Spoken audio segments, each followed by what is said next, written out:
Exercise 4.8 section B question number 1. Find number of sigma bonds and pi bond. Okay, all the single bonds are sigma. Double bond के अंदर एक sigma and एक पाई, and triple bond के अंदर एक sigma and दो पाई। इस simple logic से हम लोग कैलकुलेट करेंगे। हाइड्रोजन सिंगल बॉन्ड से जुड़ा होता है, डबल बॉन्ड शो ही किया हुआ है हमें। तो मैं यहाँ पे जो पाई बॉन्ड है वो ब्लू से हाईलाइट कर रहा हूँ, 1 2 एंड 3। तो we have 3 pi bond. Sigma calculate कर रहे हैं, 1 2 3 4 5 6 7 and 7 sigma. Question number second, draw the orbital overlap diagram for the cases given below considering internuclear axis is y-axis. Also clarify them as sigma and pi. Okay, let's analyze। ये हमारी y-axis है, सभी के अंदर ये y-axis मान लेते हैं जो हमारी इंटरन्यूक्लियर एक्सिस है, मतलब एटम इस एक्सिस के थ्रू अप्रोच कर रहे हैं। This one is x axis, ये z रख लेते हैं।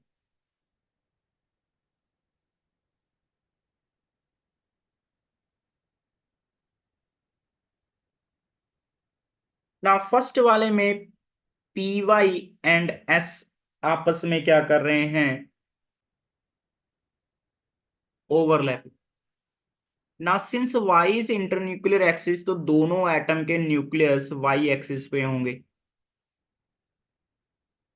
तो we will have head on overlapping resulting in the sigma bond. Second वाले में p x and p y, इसमें ओवरलैपिंग पॉसिबल नहीं है। पी एक्स ऐसे होगा एक्स एक्सिस के ऊपर, और पी वाई ऐसे होगा, दोनों न्यूक्लियस वाई एक्सिस। तो यहां पे आपके पास no overlapping, not possible, zero overlapping की कैटेगरी में आ रहा है। एस एंड पी जेड,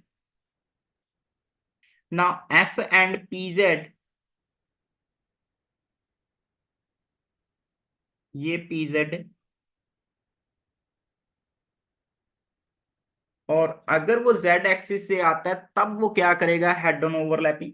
लेकिन since y axis is my internuclear axis, तो वो जेड एक्सिस से आने की बजाय वाई एक्सिस से आएगा। अगेन यहाँ पे क्या है हमारे पास, zero overlap.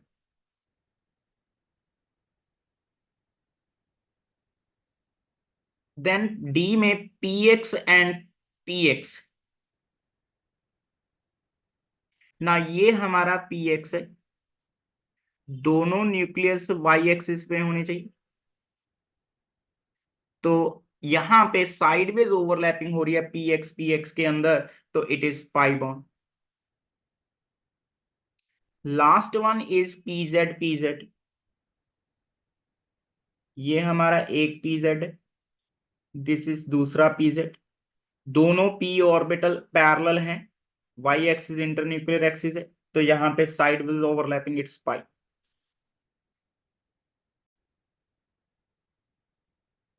Now, draw the orbital diagram of O2 molecule. Question number third.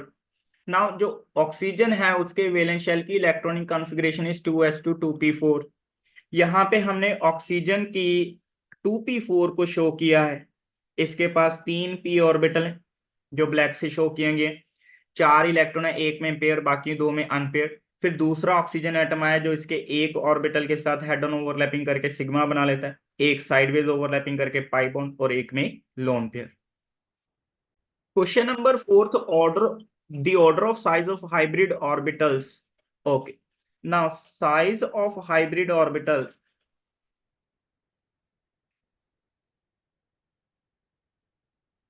is inversely proportional to percentage s character. ना जिसमें एस करेक्टर सबसे ज्यादा होगा उसका साइज सबसे कम होगा। Let's check out percentage s character. Sp में एक एस ऑर्बिटल है out of total orbitals, 2 orbital intermix हुए थे, तो percentage s character is 50%। sp2 के अंदर एस करेक्टर 33% है, वेयर एज sp3 के अंदर इट इज 25%।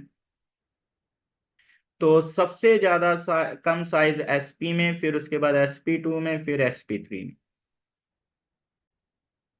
फिर क्वेश्चन C3H4 नेगेटिव में कितने सिग्मा एंड पाई बॉन्ड है, उसके लिए हमें इसका स्ट्रक्चर पता होना चाहिए। लास्ट वाले दोनों ऑक्सीजन कार्बन पे के to to negative charge.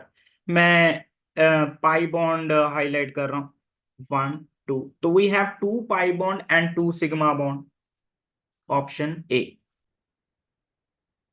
Question number 6, number and type of bonds between carbon atom in calcium carbide. तो यहाँ पे सबसे पहले कैल्शियम कार्बाइड क्या आता है वो पता होना चाहिए। इस कैल्शियम कार्बाइड, इसमें C2 नेगेटिव है। यहाँ पे number of sigma and pi bond आप MOT लगा के भी कर सकते हैं और नॉर्मल सिंपल भी कर सकते हैं।